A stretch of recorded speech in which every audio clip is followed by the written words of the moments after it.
welcome everybody. Please share your name and organization in the chat. So, welcome everybody. We are here for Beyond the Ballot, Equity Framing for Covering Democracy and Elections. This is a 90-minute training. It will be interactive. So please grab a comfy seat. We're going to be covering a lot of material today, but we will be sharing everything, the recording, the deck, as well as notes and a reporting guide with you afterwards. So if you missed something, don't worry, we'll get it to you.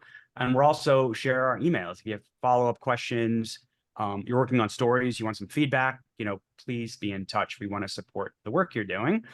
And to introduce myself, my name is Jessel Noor. I'm the Democracy Cohort Manager for Solutions Journalism Network, and I'm also an organizer with US Democracy Day, and I'm joined with my colleague Francine Huff, also of Solutions Journalism Network, where she's the Director of Training and Curriculum. And for those that are not familiar with US Democracy Day, it is a collaboration encouraging newsrooms to take a pro-democracy stance. And we actually have reporting stipends available for newsrooms that want to do some pro-democracy reporting this year.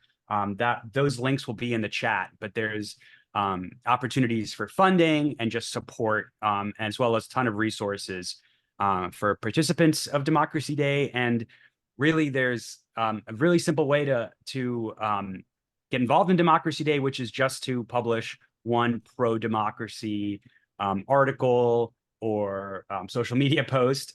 There's other ways to participate as well, but there's a really low bar to entry, and we want to encourage folks to think about participating and also think about what it means to be pro-democracy for your newsroom. We know those definitions can be different depending on the newsroom. And please put any questions in the chat, and we will try to answer them as quickly as possible. So these are our objectives for today. We'll talk about equity framing for solutions journalism. We'll define what equity framing is, what the primary principles are, and we'll talk about what solutions journalism is. We know many of you may know what it is, but some of you may not. So we will review that, and we'll look at when solutions journalism advances fair and inclusive reporting. It's actually a great question we get. We've gotten in our democracy work is that, can solutions journalism be used to perpetuate injustice, which is a fascinating question.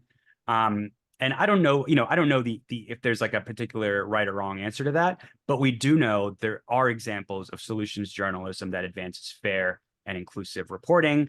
And finally, we'll talk about why equity framing your solutions journalism to address systemic inequities matters. So what is equity framing? Equity framing. And I also, before we start, I wanted to just mention and emphasize that, everyone has different levels of experience with equity work. And we know some people are just learning. It's a journey. And so the training is not meant to criticize or accuse anyone, but it's aimed to help understand why this is important and what the data shows and how they can begin to implement this work in their, equity framing, solutions journalism in their work. So equity framing focuses on fair representation of diverse voices and perspectives in news reporting. It challenges stereotypes and traditional biases. It also aims to provide a more accurate and inclusive portrayal of marginalized communities. And so that's one of the things I love about equity framing solutions journalism. It's just good, fair, honest journalism. And it challenges some of the stereotypes and negative portrayals that the media tends to perpetuate. And again, we have a lot of data to back up what we're saying. So in this slide from Pew Research Center, you can see that many communities don't feel they have been covered accurately in the media. This report examined Black Americans' experience with news coverage. Of those polled, only 14% of Black Americans said it was extremely or very likely that Black people would be covered fairly in their lifetimes, just 14%. Many people said that educating journalists about issues that impact Black folks would help the situation. And they also felt that Black journalists were better at covering issues related to race. But most feel that a reporter's race most didn't feel a reporter's race was a key factor, whether news was accurate in general. And so, this data shows that there's a problem, but there is potential to change it.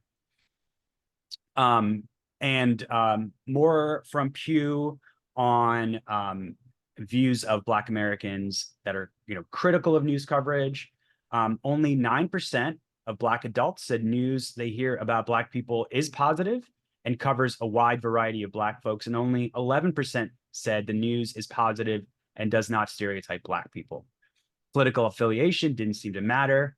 Black Democrats and Republicans and people across all age groups were critical of how the news covers Black folks. So again, this is not a partisan issue. This is, an experience that marginalized, historically excluded communities have with the media. But there's things we can do about it to change that. So some principles of equity framing. We want to make sure that representation ensures that diverse voices are heard and represented in news stories. Context provides historical and social understanding. Equity analysis examines power dynamics and how they affect marginalized groups. Power dynamics, very important. And not just focusing on the problems, but highlighting potential fixes to address inequities. On the right, you see an image from Christian Science Monitor, from a story titled "For Young Americans, Running is a Lesson in Their Own History." Not a story that relies on stereotypes, not a story that perpetuates stereotypes, but it shows communities in a positive light, in a different light, and highlights the work they're doing to address the challenges they face. In terms of solutions journalism, SJN worked with Smith Geiger, a well-known research firm, in August 2023.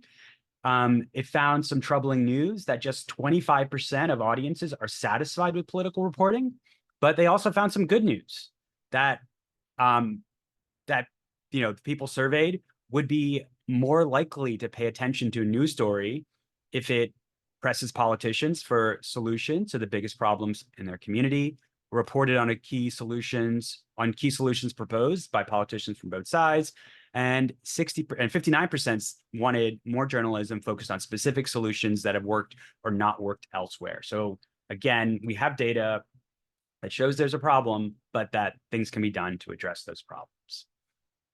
And so for those that are familiar with solutions journalism, can anyone give us a definition of what solutions journalism is?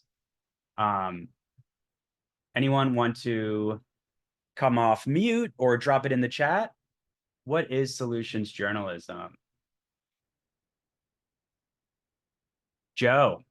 I know. Ooh.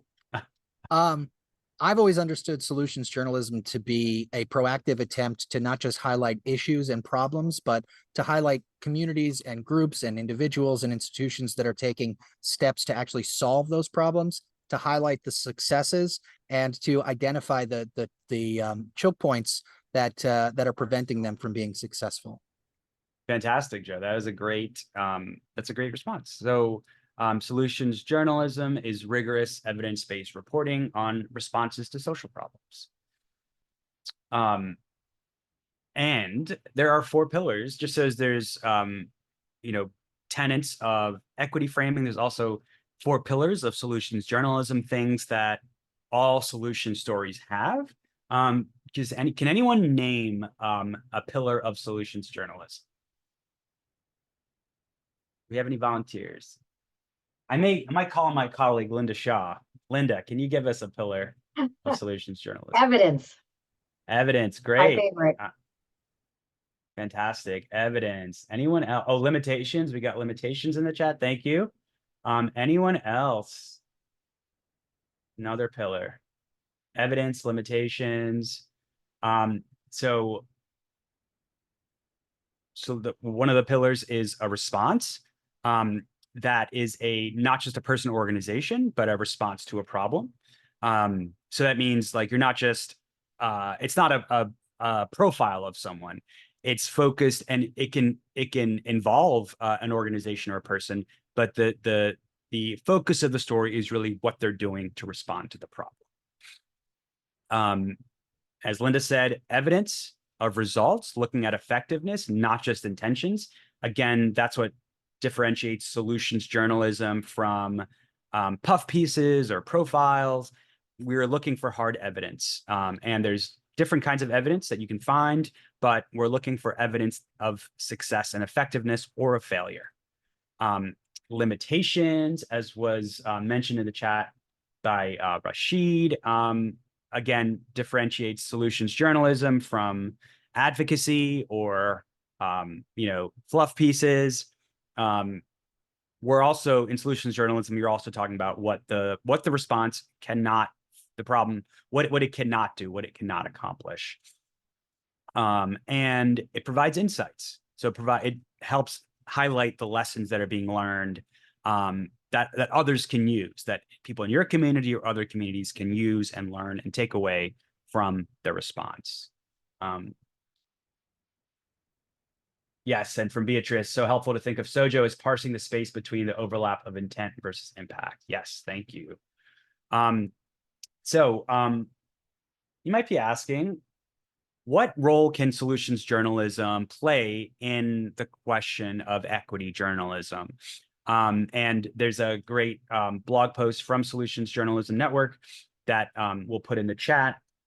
But for Deb Douglas, director of the Midwest Solutions Journalism Hub at Northwestern University, solutions journalism is the missing piece of the inclusion puzzle. And for Allison Lichter, Associate Dean of Academic Affairs at Newmark J School at CUNY, it's quite a privilege to not focus on solutions. Solutions are at the heart of so many communities' needs. And that's really addressing something that's really important, is that, solutions journalism has been around for a decade, but the idea of solutions journalism has been around for a lot longer. It's rooted in, how communities have responded to the challenges they face, especially marginalized communities, indigenous communities, Black communities have always been producing journalism that addresses the needs and the problems and focuses on their effectiveness. So there is a long tradition of this, and it's not new, and it's been going around for a long time. And one of the things we found is that people that take our trainings have often done solutions journalism and not even realized it's just good journalism. So we're going to play a story here, a video story. We know that these trainings tend to overemphasize print over broadcast, but we have a broadcast piece here from our solution story tracker that talks about, it helps us understand the difference between equal and equitable. With equality, each person is treated the same way, regardless of their identity or status. With equity, however, acknowledges that in some situations, people should be treated differently or given different opportunities or resources to have what they need to be successful. So this is a story from News4Jax in Florida. And we are going to, let me just make sure my sound should be shared, but let me know if it's— It is, you're good.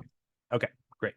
All right, so this is a 3-minute video. We're going to watch it and the video is muted, though, just so you know. The video is muted. Oh, so. Okay. Yeah. So we're going to, yes, we're going to play this 3-minute video. Vote 2023. The polls are still open another hour as the second week of early voting gets underway in Duval County. Election Day, it's 1 week from tomorrow. The biggest race on the ballot is for Jacksonville mayor. Right now, turnout is nearly 12.5% so far. 38,000 people have voted by mail. 42,000 have early voted. While it may not sound like a lot, it's more than double the amount of voters who showed up at this point in the March election. Groups in Jacksonville are coming together to remove barriers to help people vote. It's happening by offering free rides to the polls. The headquarters for this decades-old operation, it's on Jacksonville's north side, and that's where News4Jax reporter Khalil Maycock is right now. Khalil, organizers saying that offering these rides means they can find every voice has a chance to be heard. They do. They say this is a way to get those people to the polls. And so far, they say around 400 people have utilized their services. And they expect as they get closer to Election Day, more people will call them to help them get to those polls. Hi, darling. Jan Timmons is busy answering phone calls from people looking to get to the polls. Timmons helps organize this group of 9 volunteers from different churches across the city, all who go out and pick people up and take them to voting locations. So by being able to get clients out to the polls to vote, it makes our community better. Free Rides to the Polls is a program Pastor Lee Harris says has been around since 2002. It consists of NAACP and African American Ministers Leadership Council. They pick people up with no transportation from all around the city and take them to polling locations. Since early voting started at the beginning of this month, they've given rides to nearly 400 people. Pastor Harris says he only expects it to increase. It intensifies. It always intensifies. Because of that expected increase, Pastor Harris thinks they'll have to bring on more drivers and vans. And this free option is open to anyone with any political affiliation, so their voices can be heard. And the pastor says they don't tell people who to vote for, but what they do provide to riders is a pamphlet which informs them on who is on the ballot. We're just trying to encourage people to get out and vote because their vote is their voice, and we want to provide the services not only just to the people around this church, but it's all across Jacksonville. And these services for free rides to the polls runs until early voting ends and will also be available on Election Day. You can contact them by calling the numbers on your screen. We will also post this on news4jax.com. And they aren't able to assist people right now who are in wheelchairs because they don't have the vehicles for that. Reporting live in Jacksonville, Cleo Maycock. All right. So, really simple, straightforward broadcast piece looking at a problem. The problem it's addressing is that not all people can get to the polls. Not all people want to vote by mail. A lot of people prefer to vote in person, but they need a way to get to the polls. So this service is provided. They cited some evidence. Over 300 people have taken part in this, which is evidence that it's working. They talked about limitations that they don't have. They currently need to increase the amount of vans they have to be able to serve their expected demand, and they can't help people with accessibility issues, the people that are disabled or have wheelchairs. So that's another limitation. And insight could be that that this service is needed, and that perhaps it should be expanded in other communities to help to help make sure everyone gets access, or perhaps more funding needs to be allocated to help people with disabilities be able to use that. So this is like a quick example of how you can do solutions journalism to highlight people that are responding to challenges that are fundamentally based in inequitable access to transportation and access to voting. Great. And so we understand that doing these stories can be challenging. And some of the challenges you can expect to face are include time constraints and resource limitations. Sometimes equity frame story solutions journalism sometimes takes more time. You have to interview additional sources, do more research. And another challenge can be overcoming ingrained biases and stereotypes. It requires work. It requires a conscious effort. Looking over the guidelines we shared, and there's also a number of guidelines in our reporting guide that everyone will get at the end of this presentation to think about how, the steps you can take to actively overcome this ingrained biases and stereotypes that society gives us. And also just balancing different perspectives while ensuring accurate representation can be challenging. It's not, we're not saying this is easy, but we're saying it can be done and it's important to do it. I'm going to hand it over to Francine. Yeah, so let's talk a little bit about why equity is important for journalism. So we're going to take a look at a couple of things. we're looking at how journalism should prioritize amplifying the voices of marginalized communities and individuals who are often underrepresented in mainstream media. So when we actively seek out those diverse perspectives and include them in the reporting process, journalists can ensure a more inclusive and accurate representation of the challenges that are faced by different communities. We also want to look at how empowering communities is important. Solutions journalism aims to empower communities by highlighting successful approaches, inspiring change, and fostering collaboration. So when journalists prioritize equity in their reporting, they can help uplift communities that have historically been marginalized or overlooked due to factors such as socioeconomic status or ability, among other things. And when, engaging with diverse stakeholders, equity involves a wide range of different stakeholders in the community. That includes just the people who live in the community, experts, policymakers, and others who may be directly affected by whatever that issue is that is being covered. So by including those diverse voices, journalists can ensure that solutions are informed by the needs and aspirations of different communities. And finally, addressing systemic inequities is important because many societal challenges are rooted in those inequities and structural barriers. Journalists who practice solutions reporting should analyze these underlying issues and explore potential solutions that can address the root causes rather than merely treating the symptoms. So that helps to shed light on some of the ways that these inequities manifest and potentially perpetuate certain problems. Next slide. Okay, so we're going to do a very short activity. You're going to get 5 minutes.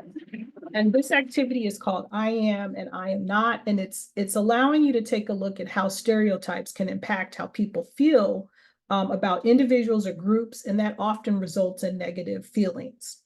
And those widely held beliefs can oversimplify things such as culture, personality, abilities, appearance, age, etc. Right?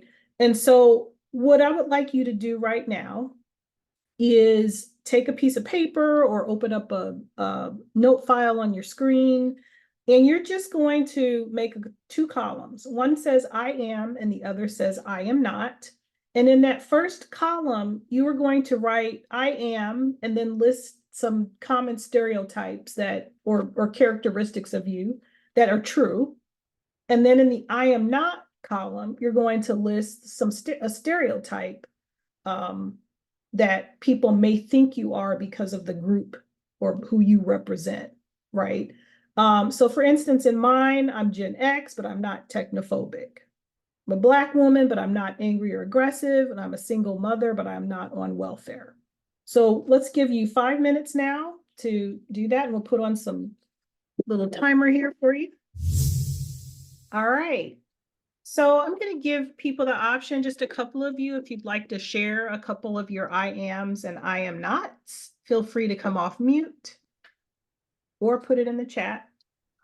I stopped the share so we can all look at each other if we need to.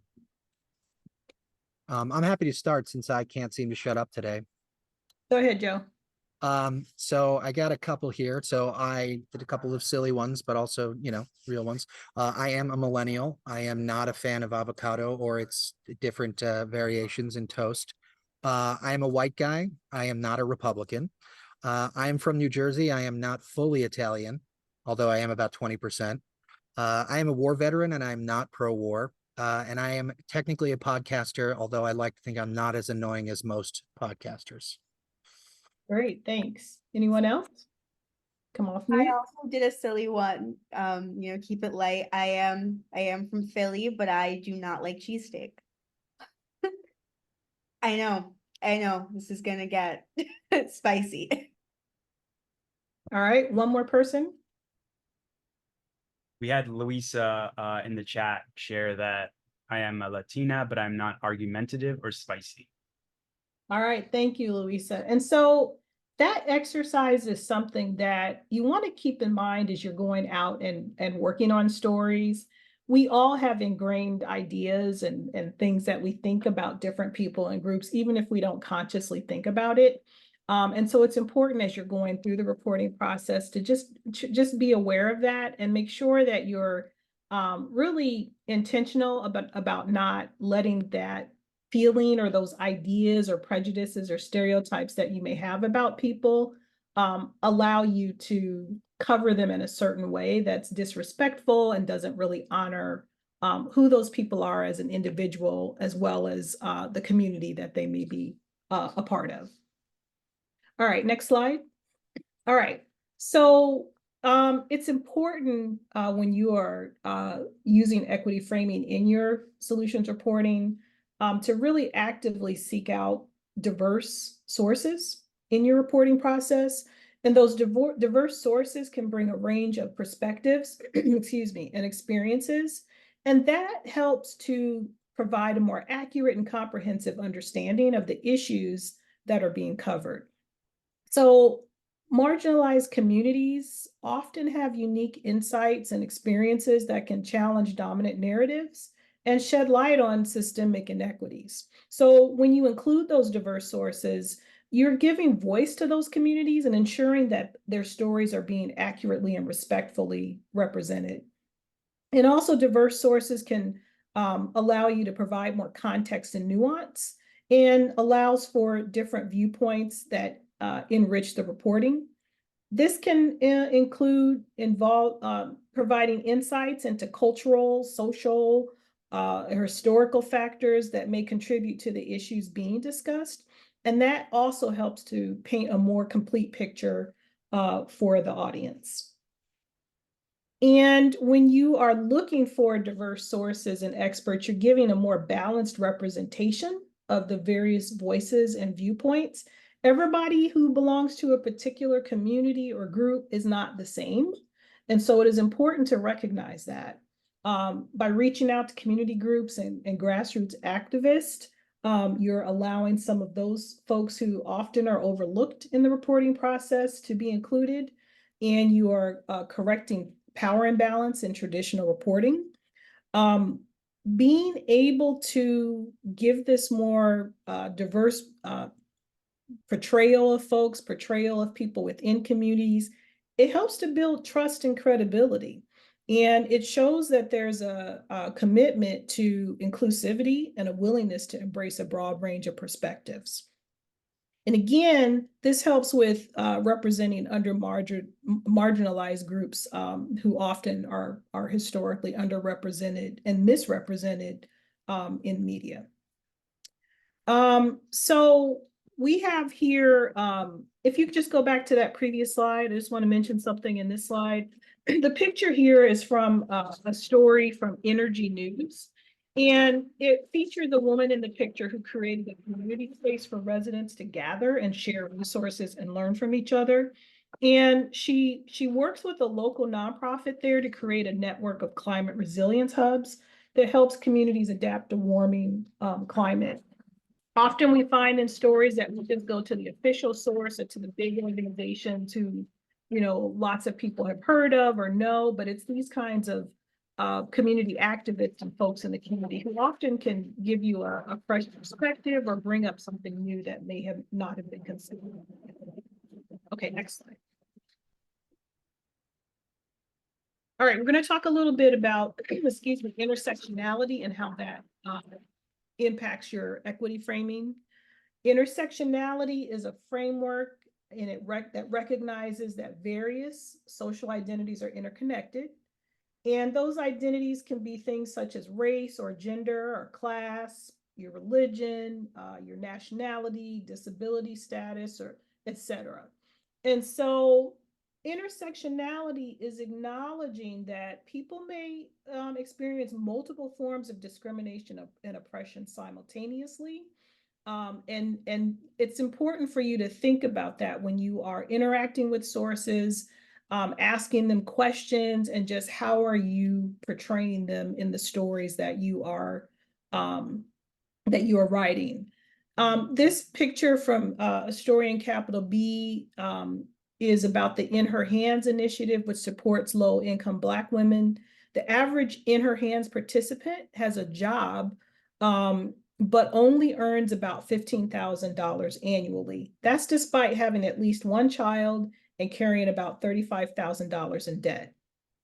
The program provides no strings attached financial aid to about 650 women and has helped many overcome financial challenges exacerbated by rising costs and gentrification, demonstrating the significant positive impact of guaranteed income on community stability and economic mobility. And in this story, it shows that wages in Atlanta have failed to keep up with the city's rising cost of living. And they came up with the idea here that guaranteed income is one policy solution to help combat inequality in America's most unequal city, where an estimated 29% of Black people live in poverty. And Black women have the highest labor force participation rate among all women in the US, but still face major barriers to economic stability. So that story shows that there are different facets to the identities of these women that impact, you know, how they're just getting by, right, in life. And so really being able to think about that intersectionality is helpful. We're going to talk more about that on the next slide. So this allows people, when you acknowledge that they have multiple identities and experiences, you as a reporter are acknowledging that everyone is not a monolith who is part of a particular group.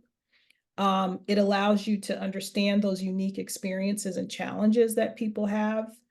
And equity framing without intersectionality may overlook or marginalize certain groups and perpetuate inequalities. For example, a story where you're interviewing someone who is a trans person who is also Latino and from a family with a low income will likely have a different experience than a trans person who is white and from a family with a high income, not just because of income disparity, but because of possible race-related and cultural factors. So really, it's important to really look at how these different intersecting forms of discrimination contribute to social inequalities, and then it's advocating for inclusive policies and actions that address the specific needs of those intersectional communities.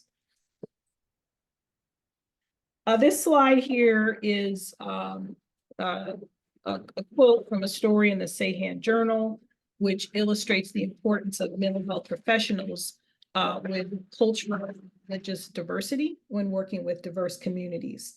And this particular story shows that people have shows that how having intersecting identities can impact the services that are provided and that people receive. And a quote from the psychologist in this picture featured in the story, her name is Layla Azamari, I believe I'm saying her name right.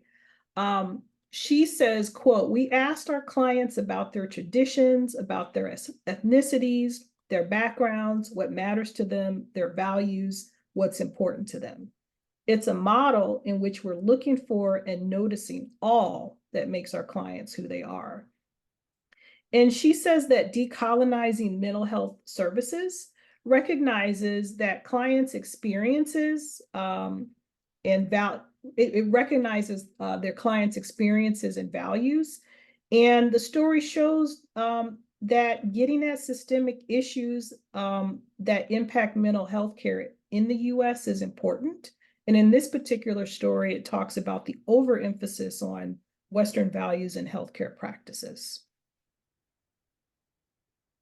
So some best practices to avoid bias when you're reporting or editing stories really is partly on each of us. It's continuous education and self-reflection to recognize and challenge the biases that we ourselves have, and also some of those biases that get built into news organizations and just in general society. Collaborating with diverse colleagues to gain different perspectives is important. And when I say that, not in a a tokenized way, not in a way that disrespects your colleagues, and not in a way that assumes that your colleague is supposed to always educate you about these different ideas, but really just being open to discussing ideas and working together can take your reporting a lot further. And collaborating with community organizations that work closely with marginalized communities and can facilitate connections with individuals who can share their experiences, that can help you to have more well-rounded stories. And then finally, it's important to acknowledge power dynamics. These power imbalances exist, and it's important to ensure that marginalized voices and sources are given prominence and agency in the reporting process. I want to just, let's see, I have a question in the chat. Talk a little bit about how to do that without being tokenizing. I know in a lot of majority white newsrooms, asking for help to check blind spots often falls on the same few colleagues, which can complicate things. That's a great question, Beatrice. So I think what you have to be aware of is that often for, you know, reporters who are a part of a particular group, whether it's a racial group or a religious group or an age group or whatever that category is, there may not be a lot of people like them in that particular news organization. And so definitely there's a tendency to try to sometimes always go to those people.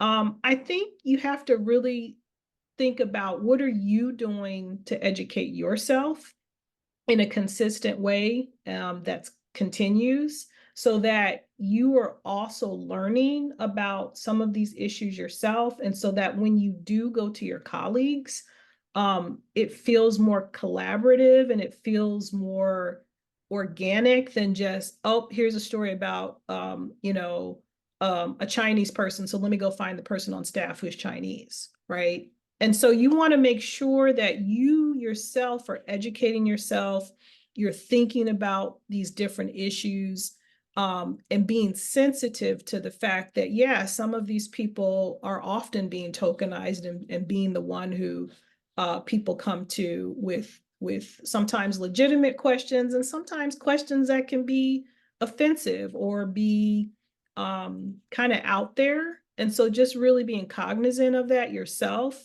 and also thinking about your own identities and your own intersectionality, because you can be white and still have other identities, right?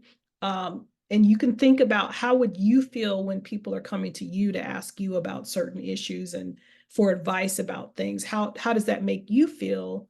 And so just really being open and honest with yourself and aware of that kind of dynamic is important, and I think that helps.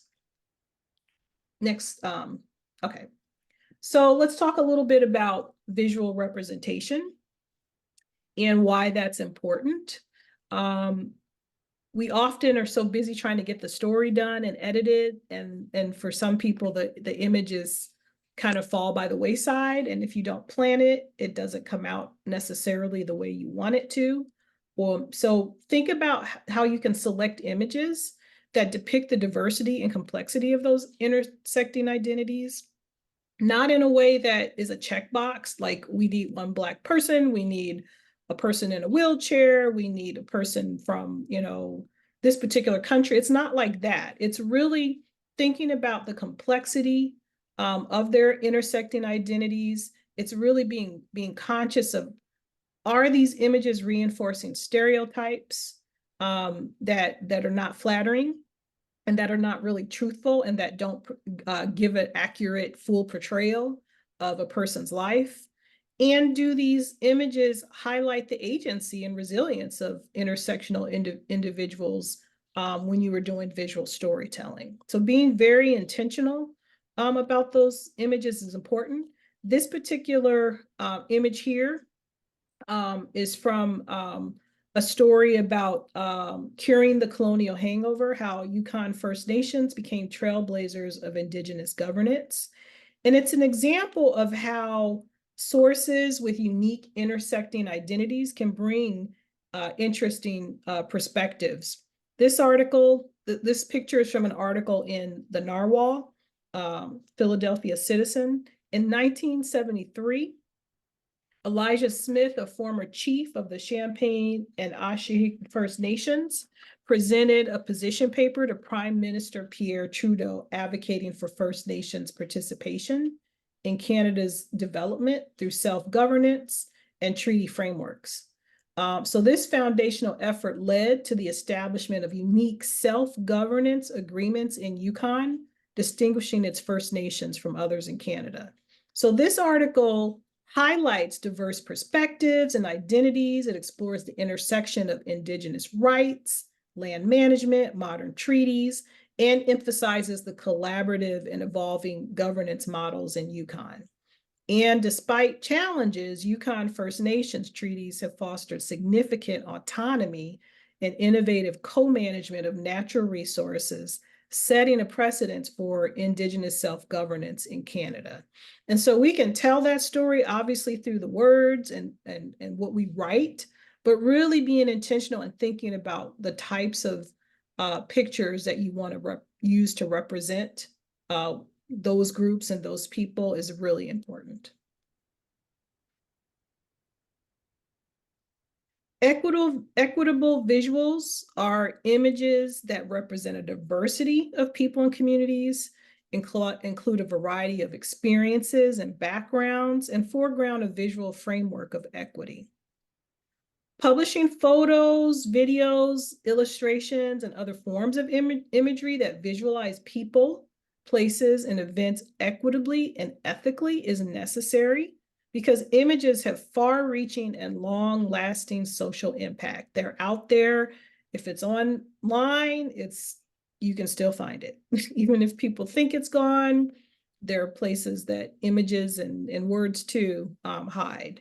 So it's vital to represent and value all diverse experiences, including socioeconomic backgrounds, sexuality, people with disabilities, familial structures beyond the traditional nuclear family, different religions, and many other lived experiences that are often misrepresented or ignored in visual media. Some ethical considerations for sourcing. We want to respect the privacy and consent of individuals when reporting on sensitive topics that relate to intersecting identities, and be aware of the potential harm that can be caused by misrepresentation or oversimplification. We also want to maintain sensitivity and empathy when reporting on intersectional issues and understand the possible repercussions of visuals.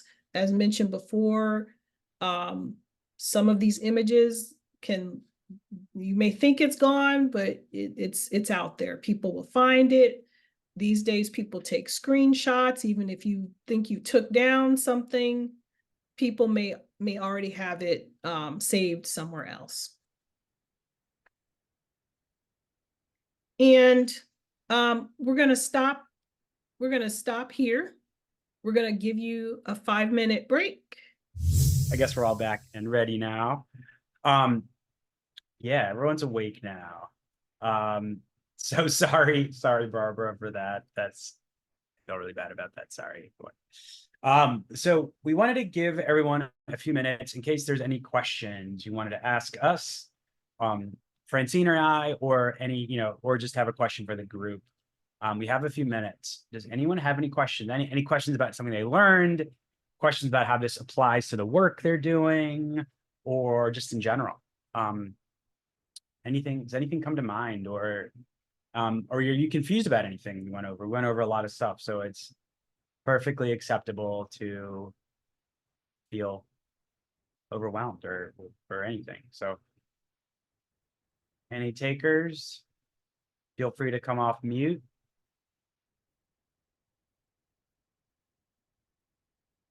Okay. So I guess there's no questions. That's all right. We are not doing that again. All right. So we have another activity. and it's about dominant narratives. And you might be familiar with the term dominant narrative. It's kind of, you know, you know, it kind of is self-explanatory, but we define dominant narratives are explanations or stories that are told in service of the dominant social group's interests and ideologies, usually achieving dominance through repetition. The apparent authority of the speaker, often accorded to speakers who represent the dominant social groups, and the silencing of alternative accounts. For instance, the dominant narrative about the American political system is that our leaders are democratically elected by a majority of its citizens. So we're gonna go into breakout rooms for about 10 minutes. We're gonna go into breakout rooms for 5 minutes and then come back and discuss for another 5. We'll be into groups. We'll get into groups, breakout rooms of 4 people per group. And we're going to use the following questions as a guide. Oh, great. I'm glad the sound is good. If you had sound problems, you missed that siren. So consider yourself lucky. And it'll be in the recording as well.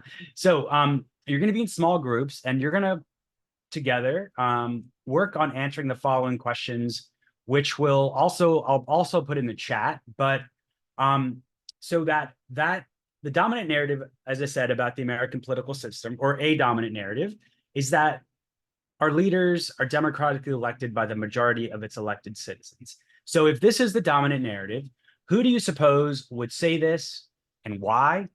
Who does this narrative benefit? Who does it harm? What assumptions are being made? How does it function rhetorically?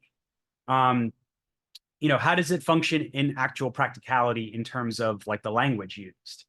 And, you know, how is this narrative perpetuated?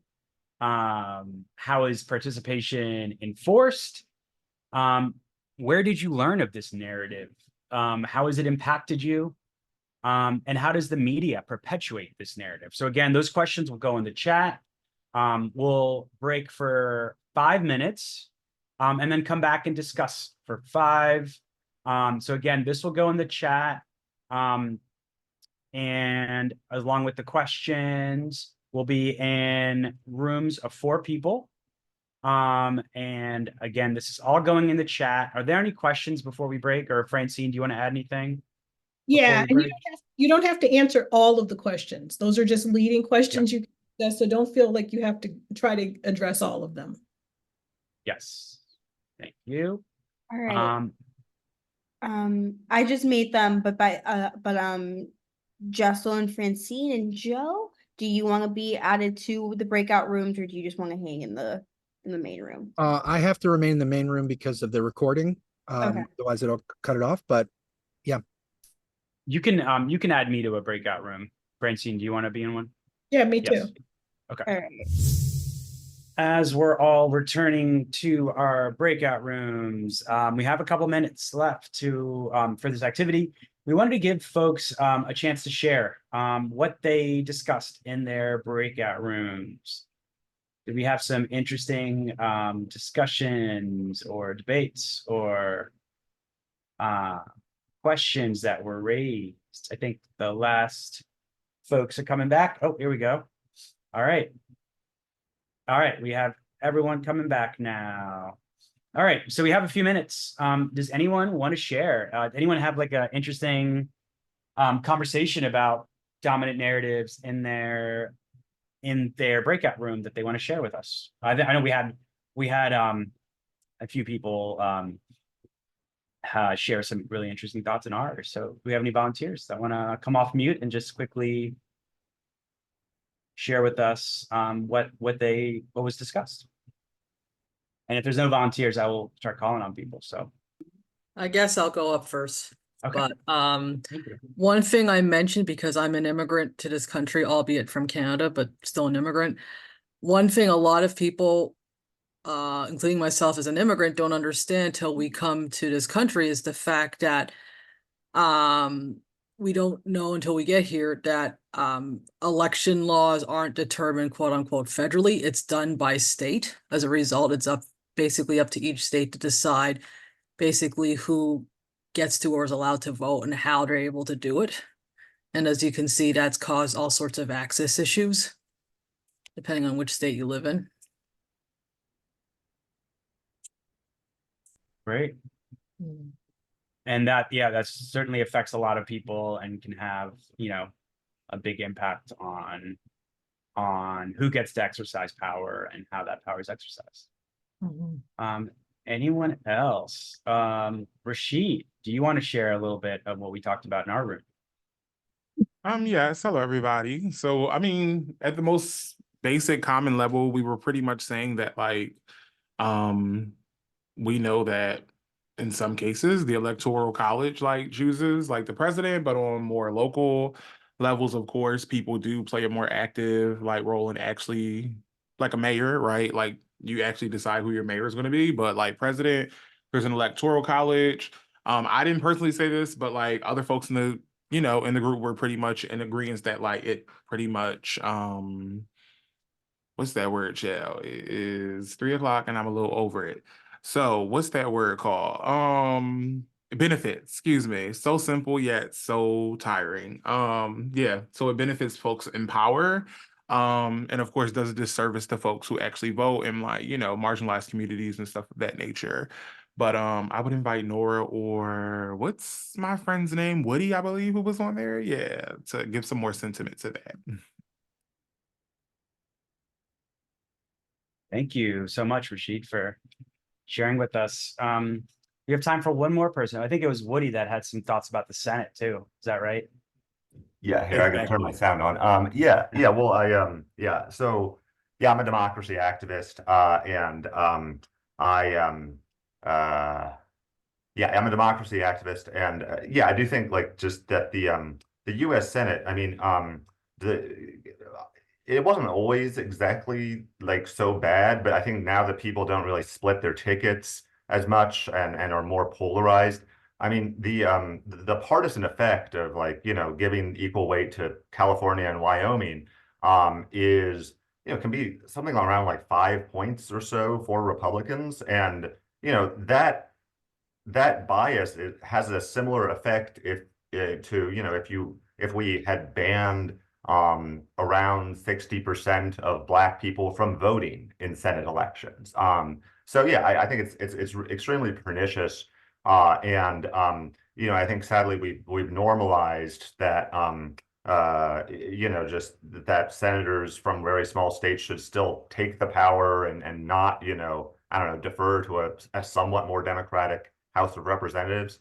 Just kind of being aware of the choices people make and taking ill-begotten power, I think can help coverage of certain votes, especially votes that like don't actually represent a majority of people. Thank you. I think this is a really important discussion, something you can keep having, in your newsroom, thinking about what the dominant narratives are and, what you can do, in journalism, especially, right? One of the main purposes of journalism, one of the main goals, especially in democratic society, is to hold the powerful accountable. And so that's one of the things you can think about, especially when you're talking about equity framing. All right. So when we talk about framing, language is also very important. Include the term inclusive language uses terms that honor and explain first, person first and identity first language. Also respects individuals' preferences for how they want to be described. Think about. Back up. Sorry? Can you pull the slides back up? Oh, yeah, sorry. Oops. Go. All right, we're back up. Yeah. All right. So yes, inclusive language involves terms that honor and explain first, person first and identity first language. You want to avoid derogatory statements or terms. Be aware of impact of language on the perception of marginalized communities. Beware of the potential erasure or misrepresentation of certain communities due to oversimplification. Avoid parachute journalism. Avoid avoid doing reporting without doing the work of understanding and spending time in communities to really get a full sense, a full picture, beyond a surface level view of what the community is, of who is in it. That, you know, when you're doing reporting, there's more information about inclusive language in the equity framing solutions reporting guide that you're all going to get. We're running a little late on time, so we're going to not spend too much time on this, but these are some really simple steps that we can all take to make sure that the language we use is not harmful and it's true. You know, it's not, we don't want to be inaccurate as journalists. And it's also, so it's really important to keep these things in mind. Another thing we want to understand too is that how bias in journalism operates. We should recognize that we all have personal biases and they impact reporting on stories.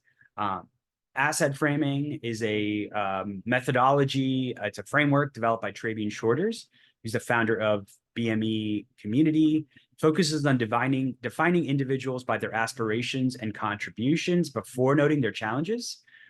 Stories that are asset framed prime consideration, while stories that are deficit framed primes stigmatization. Science shows us that we judge people within the first few seconds of learning about them.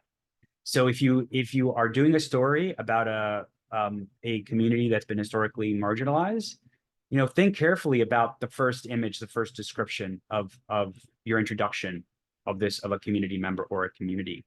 If you define them by their, you know, when they're in their worst moments, that is what's going to stick to the reader or the viewer or the listener of your story.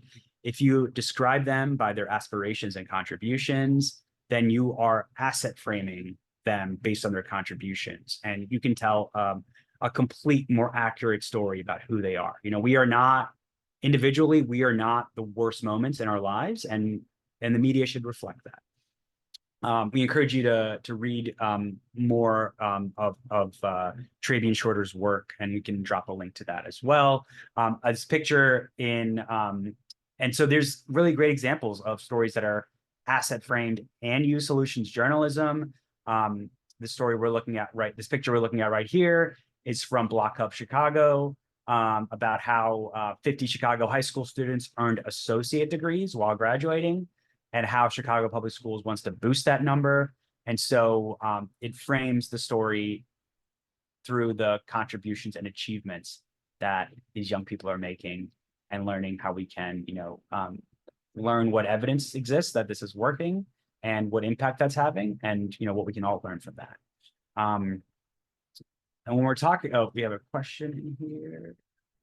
Oh yeah, that's a link for that. And, you know, when you're thinking about power dynamics, thinking about equity framing, think about how you're framing what's happening in the news. So, you know, we've seen the anti-war protests that have swept the country in recent weeks. A lot of those stories are negatively framed, they're conflict framed. Here's a story from the broadcast news show Democracy Now!, which frames things, you know, a different way. They interviewed students at 4 colleges where the protests won concessions, where they weren't met, where they weren't cleared by police. You know, they were able to negotiate, and so the stories focused on what they were able to learn from that, what evidence they had that they were successful, the limitations they faced. So again, equity framing, thinking about power dynamics, thinking about getting away from the problem frame, and defining people by their contributions and aspirations, instead of you know, them at their worst moments, them, you know, being arrested by police, or, you know, so there's different, we should be actively thinking about how we're framing stories. And you know, if there's many stories being published with a certain framework, that gives an opportunity to take a different framework and provide a different insight for our audiences.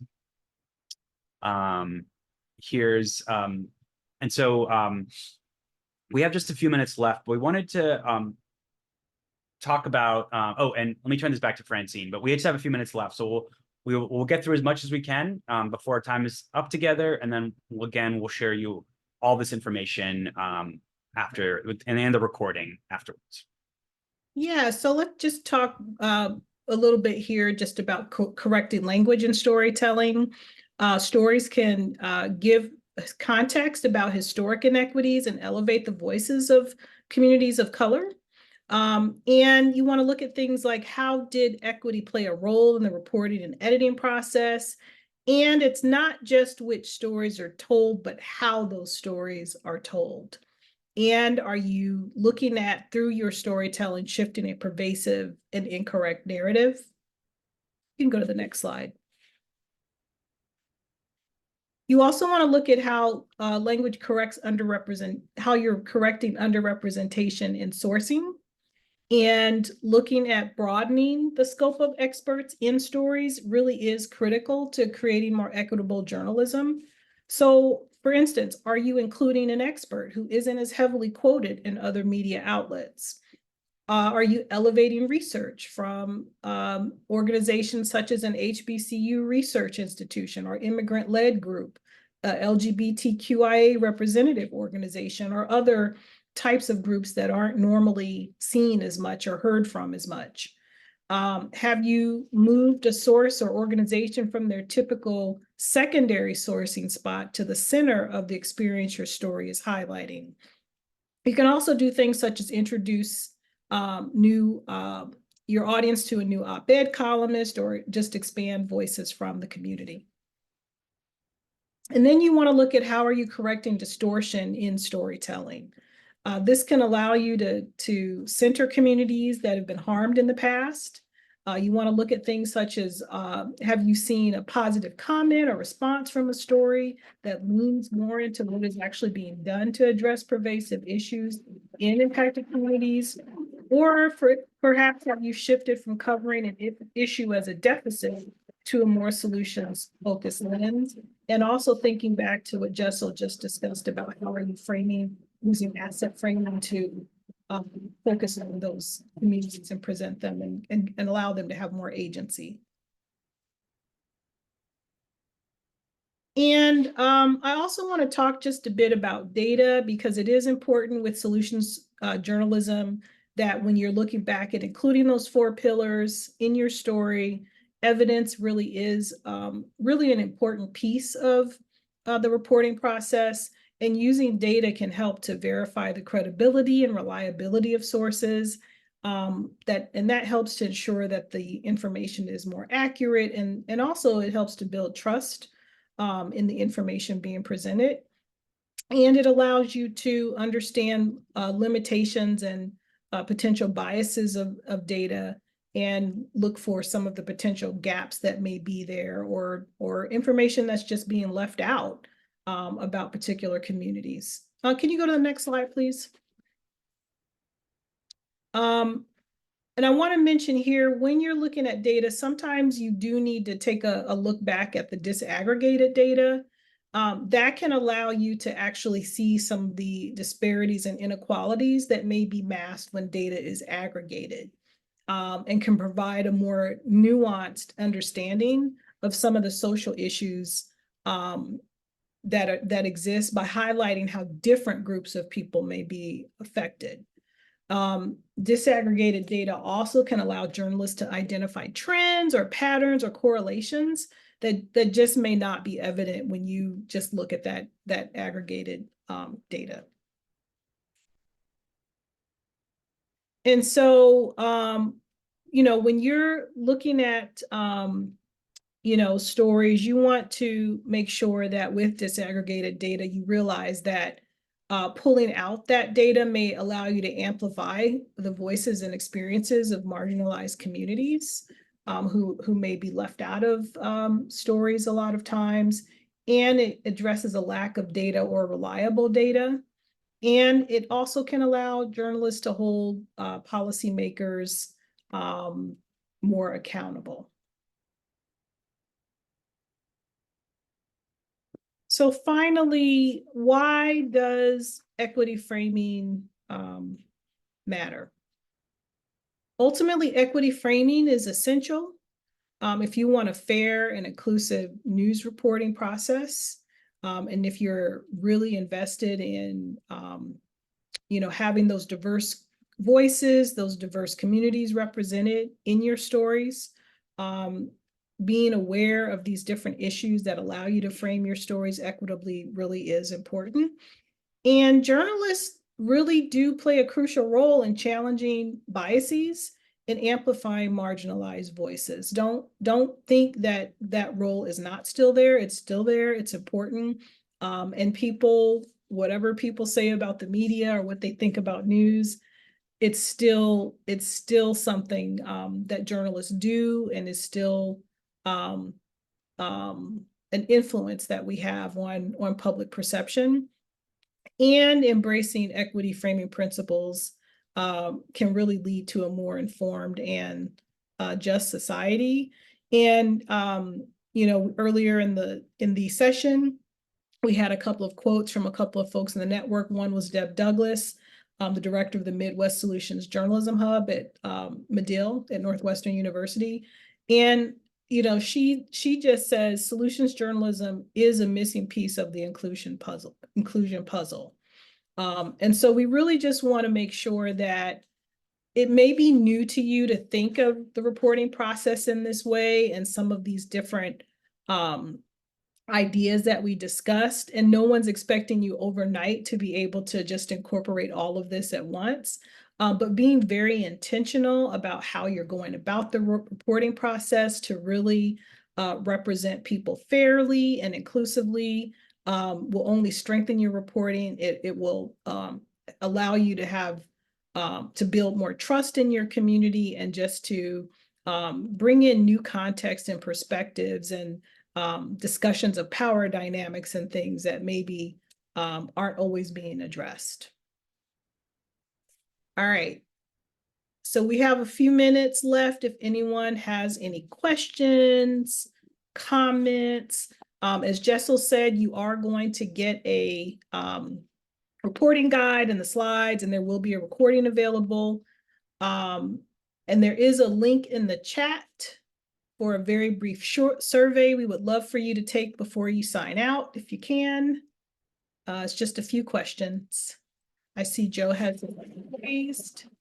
Yeah, this is great. It's a little longer than I'm used to, but I think the question I had was, because there's so much material in here, does anybody, just Jessel or Francine or anybody, just have something like a main takeaway that you want any reporter on this call or editor on this call to leave remembering or knowing, like a final thought? Jessel? I would say think of the principles of equity framing. Think about what the dominant narrative is that you are relying on to do every story you're doing, and think about who it's serving, and think about what you can do to diversify your sources, to diversify what communities you're talking to, how you're describing communities, and really kind of think about what you can do to make your reporting more interesting. Because we know that if you center solutions, news avoidance is a huge problem, but there are ways to make our reporting more interesting, more accurate, and deeper. And we have the steps outlined in our survey to make that more accessible for you. And please reach out to us if you have questions. We're happy to help you on this process. I'll just say one last thing on that too, especially diversifying sources. I know Spotlight has done this, Spotlight PA, but in New Jersey, if you're in the New Jersey, New York, Pennsylvania area, and you are looking to diversify your source lists, we worked with NJ.com and the NJ Advanced Media to make the diverse sources NJ database that's in the chat. And if you're not using those sources necessarily, at the very least, it might be a good markup for what a similar effort might look like in your area or your field. It's several folks have told us, reporters and editors, that it's actually really useful in getting away from those same old sources that we see in a lot of traditional media coverage. And sign up for Democracy Day. Yeah, and so everything we talked about also very closely aligns with Democracy Day. Doing pro-democracy reporting, it's not either or. These things all work together. You can do solutions reporting. You can't, we know there's threats to democracy, but it's not enough just to highlight what's going wrong. And we know that you're talking about threats to democracy, there's communities in the US that have never really had democracy, right? So if you're talking about threats to democracy and you want to tell an accurate story, put it in a historical frame, give it context, talk to the people on the ground that have been dealing with this, whose communities have been dealing with it since America's founding. There are lots of ways to do journalism differently, to do it better, to make it richer, and to tell better, more accurate stories. And the survey is fixed. Sorry about that, but it is fixed now. So please, you should be able to go ahead and check this out. Thank you all so much for your time and your attention. And I'm going to We have put a my question information. we have a question from Woody Campbell real quick, if we can accommodate. Sure. Hi, yes. Yeah, I really loved the presentation. It was a very, fascinating discussion. I guess it's interesting. I'm curious, I guess in brief, about your thoughts on, okay, how to practice solutions journalism. And I don't know, if you are someone who has an idea of like, here's a solution that we should try to fix whatever this issue is. And I wonder if some people could come out of this training being worried, like, okay, I have to get really make a lot of effort and a lot of time to like fully understand this community that I think is going to be helped by this solution before I even like say, here's my idea for a solution. Maybe I'm like uncertain about it. I'm just curious about how you try to like balance that kind of thing, because we don't have like unlimited time to, just completely live someone else's lived experience. Yeah, Woody, that's a really great question. So the first thing for journalists, if you're reporting a story, you don't have to come up with the solution yourself. You're really looking for how people are responding to problems. And so as a reporter, that means sourcing your stories, getting to know the communities in a respectful way and in an inclusive way. It may take some time at the beginning to become familiar with those communities and understand the issues. Part of what you can do is you talk to the people in the community, you listen to the people in the community and engage with those people in the community. And when you do that, they will offer up the solutions that they're hearing about. They'll tell you about people who are doing launching programs or have already launched a program. That's how you'll get to know it more. So you're not really spending that time trying to come up with the solution yourself, but you are taking that time to get to know, the people in the community and asking people like, what is working, and how is this response being done? How are people doing this thing that you say is helping people in this area? And one of the impacts of how journalism tends to focus on problems and doesn't center voices of historically marginalized communities is that we don't often know that things are already happening, right? It might seem like for someone on the outside that nothing is happening in this community, no one's already working on this problem. But from my experience, that's almost never been true. There are people that are working, with the resources and means they have, and are looking, for example, elsewhere for inspiration and for support. And so feel free to email me. I think for every problem, there's a solution, right? There's always going to be people tackling the problems they face. And for journalists, like I live in Baltimore, there's very limited, a limited return on if I am doing problem-focused stories on gun violence in Baltimore, right? Because people are living that, people are experiencing that every day. But if I am doing a reporting on what communities here or communities elsewhere, where they found success in fighting gun violence and are finding solutions, even acknowledging the limitations, we talked about, the Senate as an impediment to passing legislation, right? We know there's limitations, but that reporting that can encompass people's lived experiences, can encompass where there's making successes, and also talk about evidence and insight. I think that's where the real potential lies of doing really powerful work, and also acknowledging, the work that's already happening and what other potential there is and what the lessons are from elsewhere. So I'll put my email in the chat, but I'm happy to hop on a call and talk more.